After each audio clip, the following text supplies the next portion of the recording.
High everyone, welcome back to my channel. कसे आहात तुम्ही सगळे? तर आजचा जो व्हिडिओ आहे हा माझा पूर्ण गार्डनिंग रिलेटेड होणार आहे. कारण मला बऱ्याच वेगवेगळ्या प्लांट्स ज्या आहेत त्या कमेंट्स येत होत्या की आम्हाला याची माहिती पाहिजे म्हणून. आणि मला बऱ्याच जास्त कमेंट्स याचे आलेल्या की बऱ्याच लोकांना जे आहे मनी प्लांट त्यांना कसं ग्रो करायचं किंवा त्यांची काळजी कशी करायची, ह्या सगळ्या ज्या होत्या कमेंट्स येत होत्या. आणि मलाही माझं गार्डनिंगचं जे काम होतं बरंच मला माझं पूर्ण करायचं होतं. सो म्हटलं आज त्याच्यावर व्हिडिओ बनवूया आणि बरीच अशी तुम्हाला इंटरेस्टिंग अशी माहितीही मिळणार आहे. बरेच 2-4 वेगवेगळे प्लांट्स आहेत, त्यांची मी तुम्हाला डिटेलमध्ये जी माहिती आहे ते या प्लांट्समध्ये देणार आहे, या व्हिडिओमध्ये देणार आहे.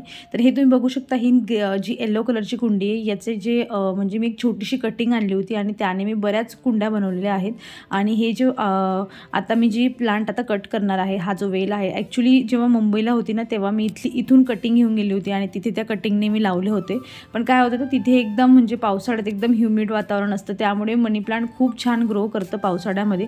पण आम्ही तिकडून इकडे आल्यानंतर इथे वातावरणात थोडा बदल झाला आणि उन्हात ठेवल्यामुळे याचे बरेच जे पानं होते हे गळायला लागले. सो पानं गळण्याचं जे रिझन असतं किंवा जे जळण्याचं रिझन असतं ते दोनच रिझन असतात. एक म्हणजे अचानक त्या वातावरणात जेव्हा बदलाव होत असतो, म्हणजे प्लांट आधी वेगळ्या वातावरणामध्ये असतात नंतर शिफ्ट होतं तेव्हा. त्याआधी इथे बघून घ्या, हे जे मी तुम्हाला नोड एरिया दाखवते, हे प्रत्येक जे पत्ता असतो ना त्याच्या मागे एक नोड एरिया असतो, तो असतो. तिथून तुम्ही प्रत्येक नोड एरियामधून एक तुम्ही कटिंग जी आहे ती ग्रो करू शकतात. म्हणजे एका पत्त्यामागून एक तुम्ही असे बरेच वेल बनवू शकतात. तर तुम्हाला आय होप तुम्हाला हे समजलेलं असेल. तर तुम्हाला त्याला म्हणजे पत्ता असो किंवा नसो, तिथून त्याचा नोड एरिया असतो, ते तुम्ही पाण्यात किंवा मातीत टाकलं तर तिथून एक तुमची नवीन कटिंग जी आहे ती तयार होते आणि नवीन एक वेल बनायला लागत असतो. तो मी इथे बरीच मोठी जी वेलची म्हणजे फांदी होती ती मी कट करून घेतलेली आहे. आणि मला हव्या तशा जेव्हा 1 2 3 1 किंवा 2 अशा मी जे आहे त्या रेंजमध्ये मी कट करून घेते आणि मी सिम्पली पाण्यामध्ये ग्रो करणार आहे. कुठल्याही काचेच्या भांड्यात पाणी घ्यायचं किंवा प्लास्टिकच्या याच्यात घ्या. हे यासाठी कारण की ट्रान्सपरंट असतं, मग रूट्स व्यवस्थित छान डेव्हलप होतात.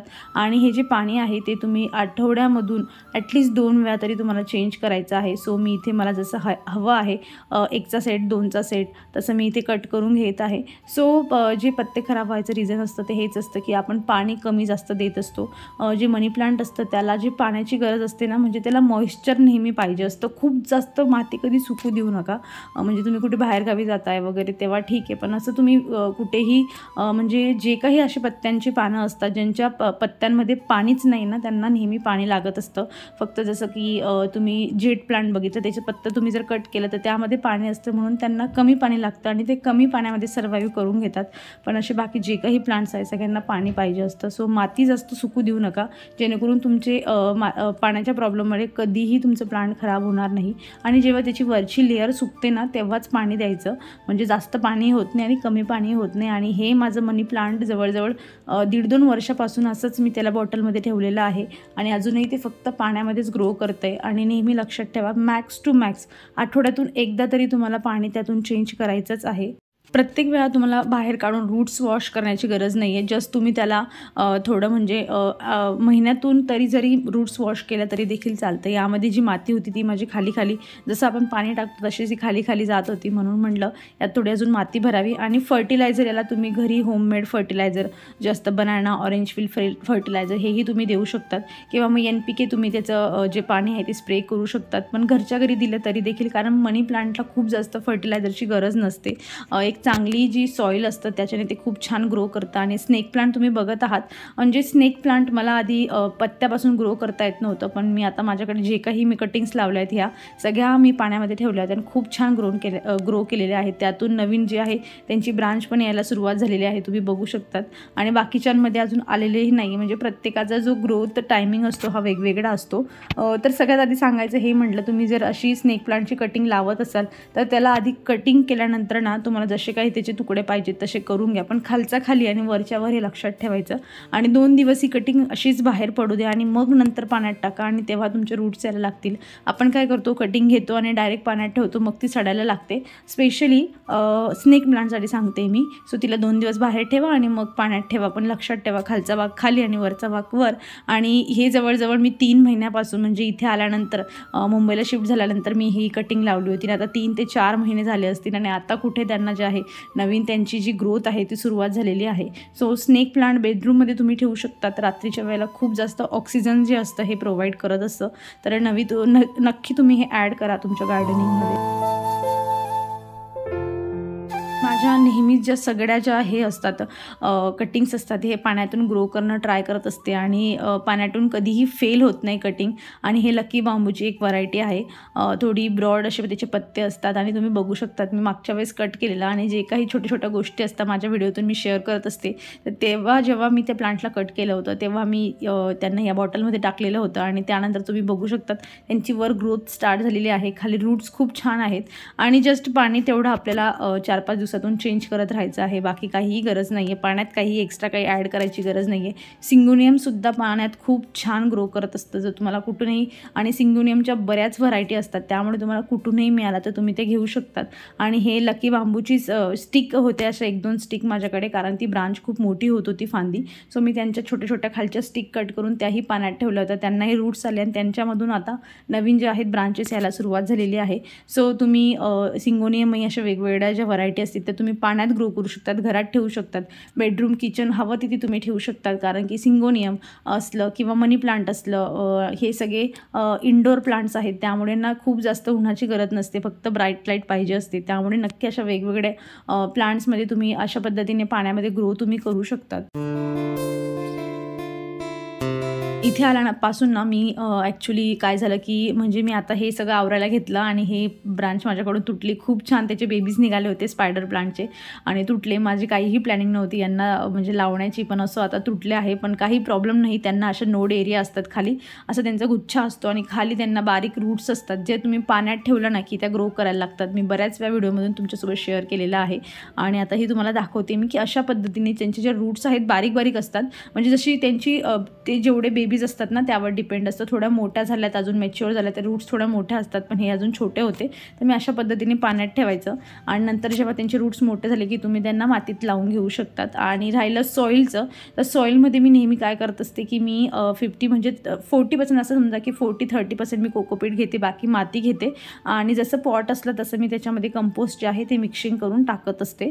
सो ह्या पद्धतीने जर कोकोपीट यूज केली ना तर बराच त्याचा फायदा होत असतो. आणि हे जे स्पायडर प्लांट असतात त्यांचे जे जेव्हा असे बेबीज निघतात तेव्हा त्यांना फ्लावर्स येतात आणि जे फ्लावर नंतर ते असे सीडमध्ये कन्वर्ट होऊन जातात, तुम्ही इथे बघू शकतात. आणि तुम्ही स्पायडर प्लांट फक्त बेबींपासून नाही तर त्यांच्या असे सीड्सपासून सुद्धा तुम्ही लावू शकतात. आणि बऱ्याच वेळा आपलं हे लक्षच नसतं, ते सीड्स येऊन ड्राय होऊन गळूनही पडतात. सो नेक्स्ट सीझनसाठी म्हणजे पावसाळ्यात आपण ह्या अशा सीड्स ज्या आहेत त्या ग्रो करू शकतो, ज्या मी कलेक्ट करून ठेवलेल्या आहेत. आणि बऱ्याच वेळा आपल्याला माहीतच नसतं, जेव्हा हे प्लांट खूप मोठं होऊन जातं तेव्हा ते त्याच्या खालून पण नवीन बल्ब तयार करत असतात आणि नवीन ब्रांचेस त्याच्या येत असतात. हे मला माहीत नव्हतं ॲक्च्युली.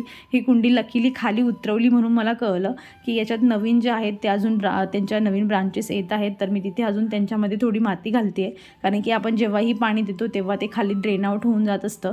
मी जास्त करून कुठल्याही प्लांटमध्ये ना जास्त म्हणजे जे आहे फर्टिलायझर जास्त यूज करत नाही. मी घरच्या फर्टिलायझर यूज करत असते आणि मी कोकोपीट मिक्स करायला लागले गेल्या 1.5-2 वर्षापासून. त्यामुळे प्लांटची जी ग्रोथ आहे ती व्यवस्थित होते आणि पाण्यामुळे जे प्रॉब्लेम येतात ना ते होत नाही. तुम्ही कुठल्याही प्रकारची कोकोपीट विकत घेऊ शकतात.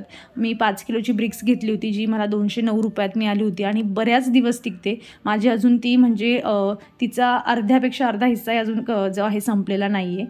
आणि इथे मी ते आता जे होते थोडी ॲड करून दिलेली होती इथे कोकोपीट, जेणेकरून अजून थोडं जे आहे मातीची भर पडेल. आणि ही बघा ही कुंडी माझी तयार झालेली आहे आणि अजून बरंच मोठी तिला ग्रोथ करायची आहे. आणि मी परत जे आहे हे मागच्या वेळेस मी तुमच्यासोबत शेअर केलेलं की मी 2 कुंड्या बनवलेल्या होत्या आणि मी ह्या हिशोबाने बनवला की मी अजून 2 नवीन जे आहे फ्लावर्स आणेल, झाडं आणेल त्यांची आणि त्याच्यात लावेल. पण मला नंतर कळालं की मी खूप छोट्या कुंड्या त्यासाठी निवडलेल्या आहेत. सो आता जे काही मी कटिंग्स मनी प्लांटच्या वगैरे केलेल्या आहेत त्या जेव्हा ग्रो करतील तेव्हा मी त्यांना यांच्यामध्ये लावेल. सो आता स्किप करते. आणि तुम्हाला आठवत असेल मला माझ्या भावाने जे आहे गुलाबाचं झाड दिलेलं, मी तेव्हाच म्हणली होती तुम्हाला लावताना की मला वाटत नाही हे जगेल, कारण याच्या रूट्स खूप छोट्या आहेत आणि त्याही खूप ड्राय झालेल्या आहेत. सो बऱ्याच वेळा आपण असं फसत असतो आणि त्याने आणलं होतं म्हणून त्याला हे कळलं नाही, गार्डनिंगचं त्याला काहीही नॉलेज नव्हतं. त्याने जस्ट एक लाँग स्टिकवाली माझ्यासाठी प्लांट आणला आणि ते खराब झालेलं. आणि जेव्हा असं कुठलंही प्लांट खराब होतं, तुम्ही माझ्या चेहऱ्यावरचे 12 वाजलेले बघतच असाल इथे आणि अशा पद्धतीने होत असतं नेहमी. सो मी इथे काय करते ना, त्याच कुंडीमध्ये आता नवीन आणलेले जे हे 2 प्लांट्स होते माझ्याकडे. सो मी विनकाचे 2 कलर आणलेत. माझ्याकडे पहिले पण 2 होते, पण मला माहीत नाही, मला ही जी सदाफुलीची व्हेरिगेटेड व्हरायटी आहे ना, मला खूप जास्त आवडते. म्हणजे खूप एवढी जास्त केअर करण्याची गरज नसते. जस्ट पाणी सुकलं ना की पाणी द्यायचं बस. त्यांना जास्त काही म्हणजे फर्टिलायझर वगैरेची एवढी गरज नाही. आणि असंही मी राईस वॉटर असो, बनाना पील फर्टिलायझर असतो, ह्या गोष्टी मी कधी फेकत नाही. घरामध्ये माझ्या नेहमीच स्टोअर असतात, तर मी हेच पाणी त्यांना जास्त करून देत असते नॉर्मल वॉटर देण्यापेक्षा. किंवा माझ्याकडे NPK आहे, मी 8 दिवसातून 1 वेळा NPKचा सगळ्या प्लांट्सवर मी जे आहे वरून त्यांना स्प्रे करून देत असते. तर सगळ्यात आता महत्त्वाचं इथे की जेवढी मला माती काढता येत होती तेवढी मी काढून घेतली. कारण गार्डनवाल्यांची जी माती असते म्हणजे नर्सरीवाल्यांची ती खूप जास्त चिकट असते. सो मी जेवढी कमी मला करता येईल तेवढी मी करून घेतली. आणि साईडला माझी समोर पिया बसली आहे आणि तिच्यासोबत माझी चिटचाट चालली आहे. नाहीतर तुम्ही मला म्हणाल की ही कोणासोबत एकटीच बोलते. सो ती आहे तिथे मला कंपनी द्यायला.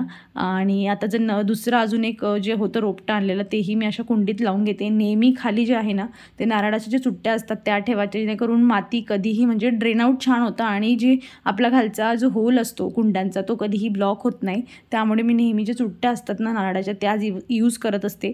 आणि ते टाकल्यानंतर मी माझं जे तुम्हाला पोर्शन म्हणले नेहमीचं 30-40% कंपोस्ट आपलं कोकोपीट असतं आणि बाकीची माती असते. आणि हे मी तुम्हाला मागच्या व्हिडिओमध्ये दाखवलेलं की मी घरी कंपोस्ट तयार केलेलं, तर ते मी ह्या पिशवीमध्ये भरून ठेवलेलं होतं. आणि आता बघा मी त्याला यूज करत आहे इथे.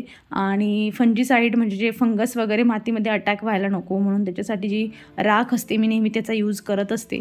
आणि एखाद महिन्यामधून पूर्ण कुंड्यांमध्ये वरून जरी राख तुम्ही टाकली तुमच्याकडे असेल तरी चालतं. हळूहळू ती बरोबर मातीत मिक्स होत राहते आणि बरोबर खाली जात असते. जी काही फुलांची झाडे असतात ऑफकोर्स त्यांना खूप जास्त ऊन पाहिजे. जर तुमच्याकडे ऊन असेल तरच तुम्ही फ्लावरिंग प्लांट्स घ्या, अदरवाईज घेऊ नका. आणि जे काही दुसरे आहेत जसे की मनी प्लांट आहे, अजून स्पायडर प्लांट आहे, हे सगळे जे प्लांट्स आहेत, सिंगोनियम आहे किंवा मग स्नेक प्लांट आहे, हे सगळे तुम्ही इनडोर म्हणजे तुम्ही घरातही यांना ठेवू शकतात आणि बाहेरही ठेवू शकतात.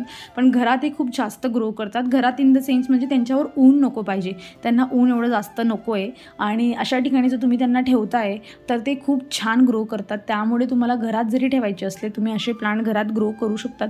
फक्त एवढा विचार करून ठेवा त्याच्यावर खूप छान असं म्हणजे प्रकाश पडत असेल.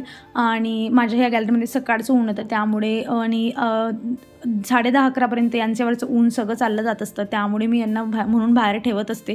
पूर्ण डार्क असं कडक ऊन हे प्लांट सहन करत नाही आणि मग खराब व्हायला लागतात. आणि खालच्या एरियामध्ये 12 वाजेपर्यंत ऊन असतं म्हणून मी इथे सगळे फ्लावरिंग प्लांट ठेवलेले आहेत. तर अपेक्षा करते की तुम्हाला आज माझं बऱ्याच असं जे गार्डनिंगच्या टिप्स असतील, तुमचे जे काही प्रॉब्लेम असतील ते सॉल्व्ह झालेले असतील, स्पेशली मनी प्लांटबद्दलचे. आणि मी अपेक्षा करते की तुम्हाला हा व्हिडिओ आवडला असेल. आणि जर हो तर नक्की याला लाईक करा आणि तुमच्या मित्रमैत्रिणींसोबत शेअर करा. आणि तेही गार्डनर असेल तर त्यांनाही थोडी हेल्प होईल. आणि माझ्या गार्डनमध्ये अजून 2 नवीन छान फ्लावरिंग प्लांट्स ॲड झालेले आहेत. कसे वाटले ते आणि आजचा व्हिडिओ मला कमेंटमधून सांगायला विसरू नका. चॅनलवर नवीन असाल तर प्लीज चॅनलला सबस्क्राईब करा. आपण भेटूया अशाच पुढच्या इंटरेस्टिंग व्हिडिओमध्ये. तोवर तुम्ही स्वतःची काळजी घ्या. So take care friends and bye.